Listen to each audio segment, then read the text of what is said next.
जिन्होंने ले लिया उनका सोल्यूशन क्या है, आप ये पूछ रहे हैं। इस सवाल के जवाब में आता हूँ फिर आपको। सोल्यूशन क्या है, जिन्होंने 2 खुराक ले, सोल्यूशन क्या है, उस खुराक में क्या था वो दुनिया में किसी को नहीं पता, सिर्फ खुराक जिन्होंने डाला उसको वो पॉइजन क्या था नहीं पता, वो इट इज़ नॉट आउट, ठीक है ना।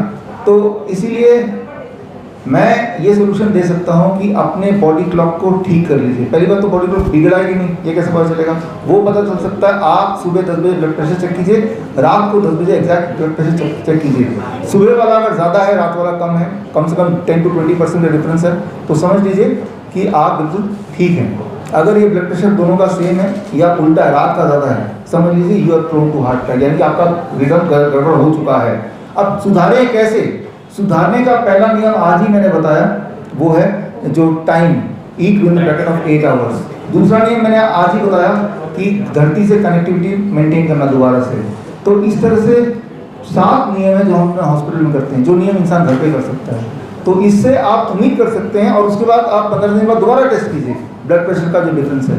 तो इससे आप, ये कोई डेफिनेट नहीं बोल सकता मैं, लेकिन ये चीज़ आपके हाथ में जो कर सकते हैं, क्योंकि जो लगा है वो क्या लगा है वो या तो भगवान जाता है या जिसने लगाया तो वो जानता है।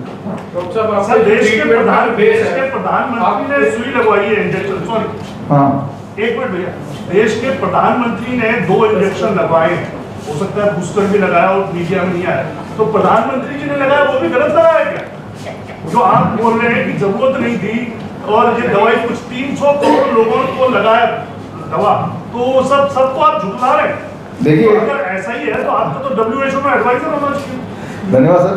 देखिए पहली बात तो ये है कि अब मैं नहीं झुठला रहा हूँ, ये एविडेंस बोल रही है। सर मैं प्रधानमंत्री जी ने लगवाया है। पहले ये बताओ आप चाहते क्या हो? प्रधानमंत्री से पंगा करा रहे हो हमारा, फिर आप बार से भड़का रहे बिड़वा रहे हो हमें।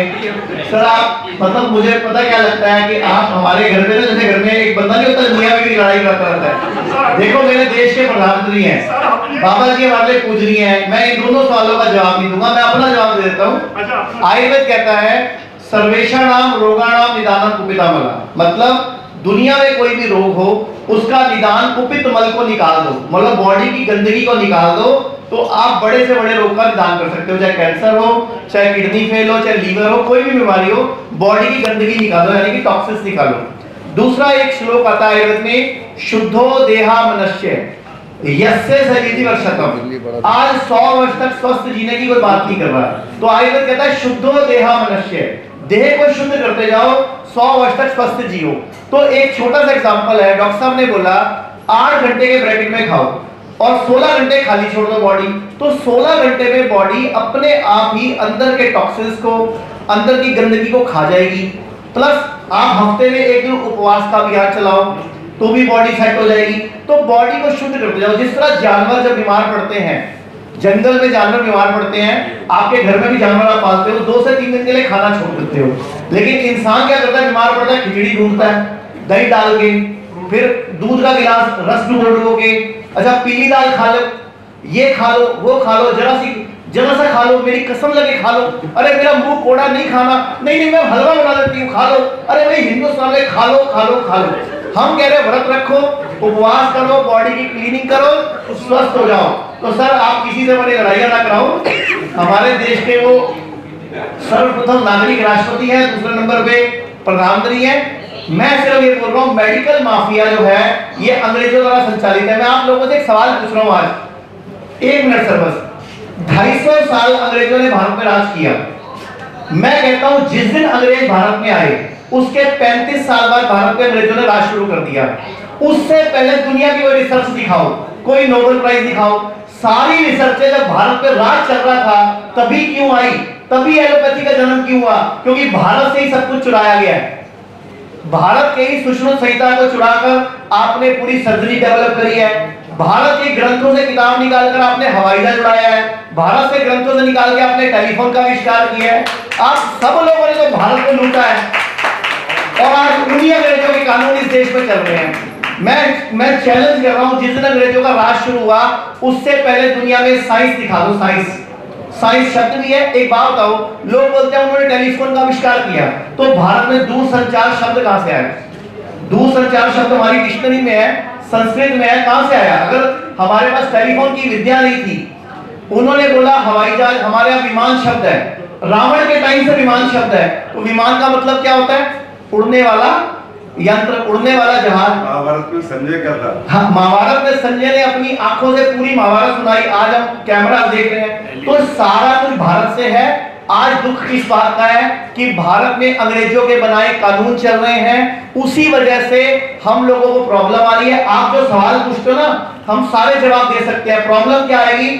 सवेरे एफआईआर ठोक जानी है, drug and medical remedy act दी, तुम सीधा घर चले जाओगे, साढ़े जाने से पंगा पा जाओगे। जब हॉस्पिटल खोले हो तो नोटिस आई सुनते हैं। Drug and medical remedy act Bharat में 1940 में बना था। क्यों बना था? आयुर्वेद को दबाने के लिए। आज तक चल रहा है। आप बताओ, आयुर्वेद को दबाने के लिए जो कानून बनाए गए, जो अभी आपने बात करी सुइयों की और 2 डोज की बात करी, 1895 में एपिडेमिक एक्ट बना था। 1895 में राज किसका था? अंग्रेजों का। जब इस देश में कोरोना फैला तो कौन सा एक्ट लागू हुआ? Pandemic act. कब बना? 1895 में। 1895 का एक्ट लगाकर आप इस देश की सत्ता को कंट्रोल कर रहे हो, जनता को कंट्रोल कर रहे हो, तो मतलब वो अंग्रेज आज भी भारत में राज कर रहे हैं। और इसका एक ही तरीका है कि हम जैसे लोग, आप जैसे लोग मिले, रिसर्चेस लाएं, सहयोग करें, पेशेंट ठीक करके दिखाएं और दुनिया के मुंह पे मारे कि ये लो भैया कैंसर ठीक होता है, ये लो भैया किडनी फेल ठीक होती है, ये लो भैया लीवर ठीक होता है। और थैलीसीमिया के अब तक डॉक्टर नमिता और डॉक्टर बीआरसी के पास 252 बच्चे हैं जिनको ब्लड ट्रांसफ्यूजन होना बंद हो गया, जिसको कि मिरेकल बोलते हैं। मैं खुद 2 बार आयुष मिनिस्ट्री में जाके डॉक्टर साहब का पूरा प्रेजेंटेशन देके आया हूं, सर रिसर्च करा लो, ये 250 बच्चे ठीक हो गए। अभी तक तो कोई फोन आया नहीं कि भैया रिसर्च करते हैं हम। तो कहीं कोई सब मेडिकल माफिया के हाथों बिके हुए हैं और इतने ज्यादा इन्फ्लुएंस्ड है कि उनको लगता है जो अंग्रेजी बोलता है, जो अंग्रेजी की बात करता है, जो साइंस की बात करता है, वही पढ़े लिखे हैं और यही वही लोग देश पे राज कर रहे हैं। लेकिन अब वक्त बदलेगा।